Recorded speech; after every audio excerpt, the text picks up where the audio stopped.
안녕하세요, 여러분. 이번 시간에는 일러스트레이터에서 지우개 툴과 가위 툴, 그리고 나이프 툴을 이용을 해서 오브젝트를 분할하는 것을 해보도록 하겠습니다. 우선 화면에 보이는 파일을 다운로드 받기 위해서는 여러분들이 아래 링크에서 파일을 다운로드 받아주시면 됩니다. 또는 그냥 도형 툴로 여러분들이 화면 안에 오브젝트를 그려놓고 작업하셔도 됩니다. 지우개 툴은 도구 상자에서 이렇게 지우개 형태의 아이콘을 가지고 있기 때문에 여러분들이 손쉽게 찾으실 수 있습니다. 지우개 툴을 꾹 눌러보면 가위 툴과 나이프 툴이 존재하고 있는 것을 알 수 있는데요. 우선 첫 번째로 지우개 툴로 작업을 해보도록 하겠습니다.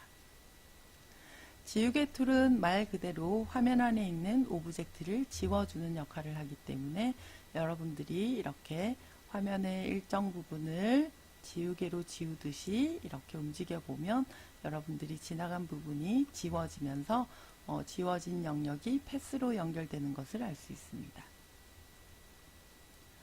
또 화면을 이렇게 관통을 해서 지나가 보면 지우개 툴이 가지고 있는 브러쉬의 크기만큼으로 이렇게 면이 분할됩니다. 또 안쪽 부분에 패스를 선택하지 않고 패스 영역이 지나가지 않는 만큼 이렇게 화면 안에 드래그해도 안쪽 부분에 구멍이 생기면서 이렇게 패스로 마무리되는 것을 알 수 있습니다. 만일 여러분들이 이렇게 자유로운 형태의 핸드 드로잉 형태가 아니라 180도나 90도 각도의 수평선, 수직선으로 오브젝트를 분할하고 싶으시다면 Shift 키를 누르시고 화면을 드래그하면 이렇게 수평 또는 수직으로 그 다음에 대각선 방향으로 이렇게 여러분들이 오브젝트를 분할하실 수 있습니다. 또 Alt 키를 누른 상태에서는 여러분들이 이렇게 원하는 만큼 드래그해서 사각형의 형태로 오브젝트를 제거하실 수 있습니다. 지우개 툴은 오브젝트와 지우개 툴이 지나가는 영역만큼을 이렇게 분리를 해주는데요. 이렇게 분리되는 간격을 여러분들이 조절해 주고 싶다면 지우개 툴을 더블 클릭하시면 이렇게 옵션 창이 생겨나게 됩니다. 이때 브러쉬의 크기를 여러분들이 조절을 해 주실 수 있고요. 그 다음에 앵글을 조절을 해 주실 수도 있는데 앵글은 지금 라운드니스가 100%인 상태에서는 앵글을 조절해도 브러쉬의 형태가 변하지 않는 것을 알 수 있습니다. 라운드니스를 조절을 하면 100%의 정원의 형태가 아니라 이렇게 타원의 형태로 바뀌게 되는데요. 이렇게 타원의 형태로 바뀐 상태에서는 여러분들이 앵글을 이렇게 조절해 보시면 브러쉬의 방향이 조절되는 것을 알 수 있습니다. 또 브러쉬 썸네일 안에서 이렇게 브러쉬의 간격, 라운드니스를 조절해 주실 수도 있고요. 그 다음에 화살표 부분의 윗부분을 잡고 여러분들이 방향을 조절해 주실 수도 있습니다. 이렇게 해서 여러분들이 원하는 형태의 브러쉬 옵션이 완성이 되었다면 OK를 눌러주시면 되고요. 이제 마우스 포인터의 그 브러쉬 크기가 크게 바뀐 것을 알 수 있는데요. 가끔 저는 이런 것이 보이지 않고 십자가 모양만 보여요 하는 경우에는 캠락이 설정되어 있어서 그렇습니다. 그래서 캠락을 꺼주시면 여러분들이 이렇게 브러쉬의 형태를 볼 수 있습니다. 이렇게 만든 브러쉬로는 클릭해보면 브러쉬의 형태대로 이렇게 구멍이 나고 또는 이렇게 드래그 해보시면 여러분들이 드래그한 간격만큼 간격이 커지게 되는 것을 알 수 있습니다. 자, 이번에는 가위 툴, 나이프 툴을 먼저 한번 해보도록 하겠습니다. 나이프 툴은 지우개 툴과 비슷한데요. 지우개 툴과 조금 다른 점은 브러쉬의 크기를 가지고 있지 않다는 점인데요. 이렇게 화면을 여러분들이 드래그 해보면 이렇게 패스의 상태로 패스가 면과 면이 딱 붙어 있는 상태로 이렇게 분할이 되게 됩니다. 지금 현재로는 그냥 선만 생긴 것처럼 보이지만 여러분들이 오브젝트를 옮겨 보시면 이렇게 분할이 되었다는 것을 알 수 있습니다. 사용 방법은 지우개 툴과 별로 다르지 않은데요.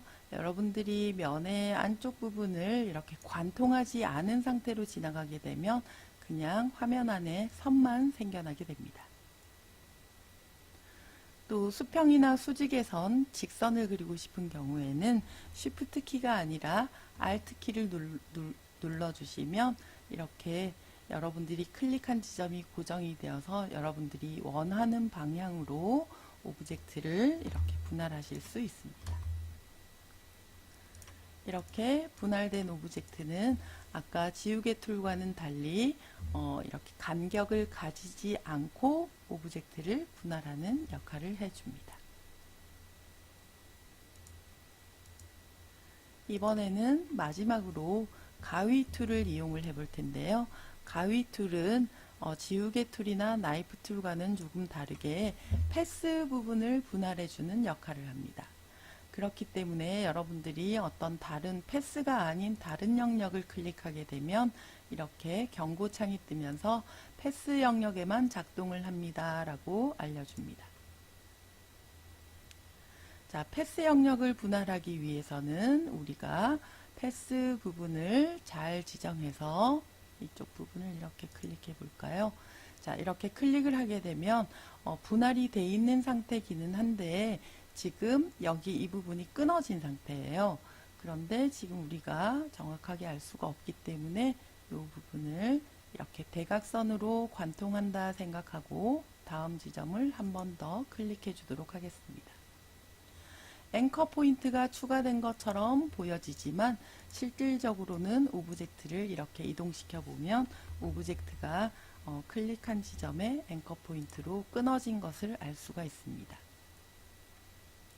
이렇게 오브젝트가 끊어진 경우에 이 오브젝트를 선으로 연결하는 방법은요. 직접 선택 툴을 선택하시고 앵커 포인트와 Shift 키를 누르고 연결하고자 하는 부분에 앵커 포인트를 선택을 해줍니다. 지금 선택된 앵커 포인트는 이 부분과 이 부분인데요. 이제 이렇게 두 개의 앵커 포인트가 선택이 된 상태로 마우스 오른쪽 클릭하여서 조인이라고 되어 있는 메뉴를 클릭해주면 선으로 연결이 되고 이 부분은 닫힌 오브젝트의 형태로 바뀌게 됩니다.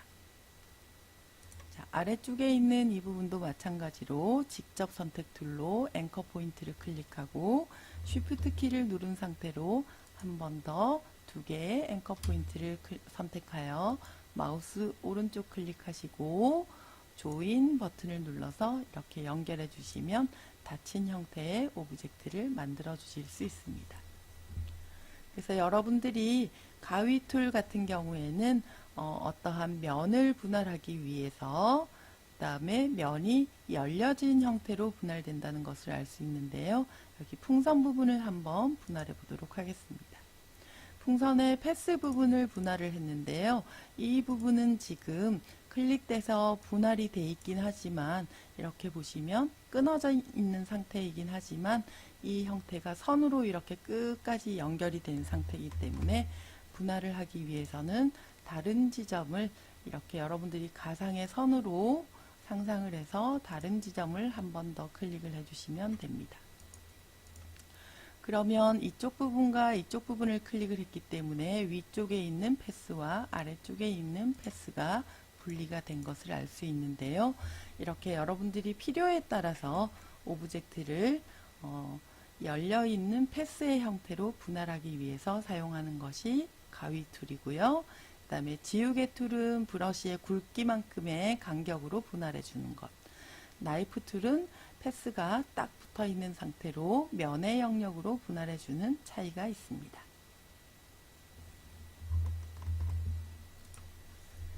수고하셨습니다.